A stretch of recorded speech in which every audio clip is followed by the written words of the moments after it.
Hello everybody and welcome to the 1000 kilometer review of the Saucony Endorphin Speed.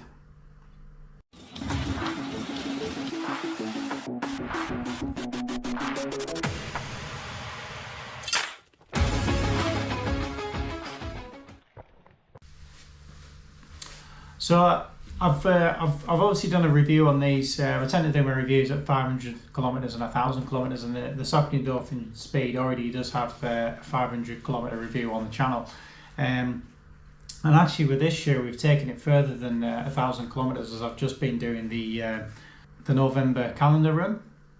But basically running every day and running quite a lot of high kilometers towards the end of the month. So this shoe was basically, while I was doing the running, I was wanting to pick a shoe that was very comfortable most of the time, and definitely as it got to the middle towards the end, it was the comfort was really important. So I can say that this kind of featured in my running quite a lot. So there's a good point. It's a shoe that you would say is very comfortable. I'd say it's on a par with the Zoom Fly 3, and that's another shoe I was running with quite a lot. In terms of how the midsole has held up, for example, in the Zoom Fly 3, I've actually run two pairs of those at 1000 kilometers, and I would say probably about 850 kilometers as a drop off in performance. You still get a bit of performance out of it, but it kind of dies off a bit at that point.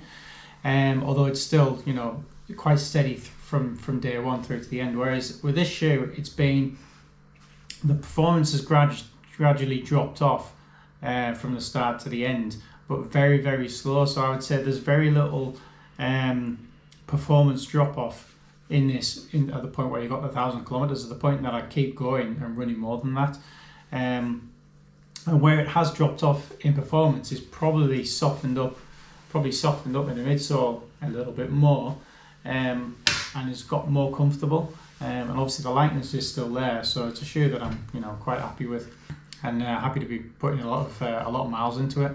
It's one of the lightest shoes I've got. I think it's the second lightest shoe in my rotation. A shoe that I maybe use for easy days and tempo days. It's only second in weight, I think, into the Nike Next Percent 2. So in terms of comfort and lockdown, yeah, it locks down at my foot perfectly.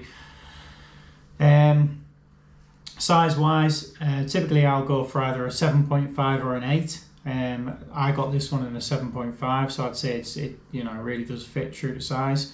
There's enough width in the front of the shoe. I do like a tight fitting shoe, especially for racing. It doesn't feel overly tight. Obviously, people are now buying the Saucony 2, which has been out from probably in the middle of the year, and obviously we're getting towards the end of the year now. So, but there's been, from the reports that I read, there's very little changes in that, and what I would say is, the midsole is supposed to be basically the same kind of thing, even the same amount, the same tread type of material, and it has lasted very, very well in that respect. So if you're thinking of buying the Saucony Endorphin Speed 2, I might buy the Saucony Endorphin Speed 2, although I might wait until the next one, until the 3 comes out in July, because I can still get a lot more miles out of this one. So if you're thinking of buying the 2, then there's a point for that one. I expect that the midsole is going to last the distance and keep going. So what have I used the shoe for? Obviously, pretty much every run, easy runs, tempo runs, racing. In terms of, I've never done an actual live event race, because I'll probably take up the Vaporfly Next Percent, but this, I did actually set my half marathon PR. It's not my PR anymore, but at the time it was my PR, so I've set it in this, which is 1 hour 39 minutes or something. So it is a shoe that you can pick up the pace in, and a lot of people could race in this shoe. Price wise, it's not bad at about £150. So for a performance shoe, or a shoe that you can pretty much do everything in, I think it's quite good. If there's one shoe that you could buy, that was the best all around, I would say it was the Saucony Endorphin Speed. I think it's quite good in terms, as well as from a safety point of view. When you're running in the dark, you've got bright laces, you've got bright orange colours on there.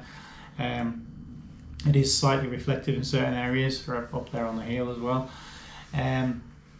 So it's it's a decent shoe if you want to you want to be seen on your runs if you're running on the roads and stuff, so it's good in that respect.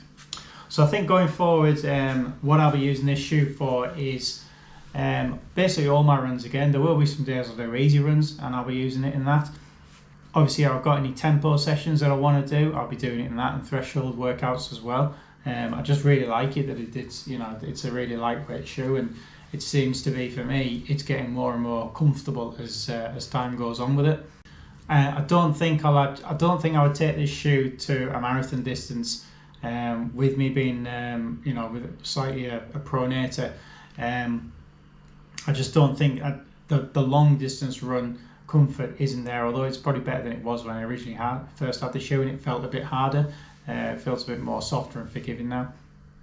But normally for marathon racing, half marathon yes, but full marathons it's something like the Vaporfly Next% that I'll be using. So all in all, it's an amazing shoe. I think I've taken it past 1,000 kilometers. It's very possible that I'll get to 1,000 miles, 1,600 kilometers ish, that kind of range. So if I do get it that far, I might drop in a comment off the back of another review, something that we're doing. But very pleased with the shoe. Would I buy again? Yes, I would.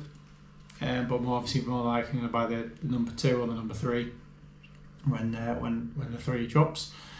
So I'd recommend it to anybody, and I think most people will find the shoe. I don't think I've ever seen a bad review for this shoe. Yeah, so that's the Saucony Endorphin Speed at 1,000 kilometers. Thanks very much for watching. Please like, comment, and subscribe, and we'll see you next time.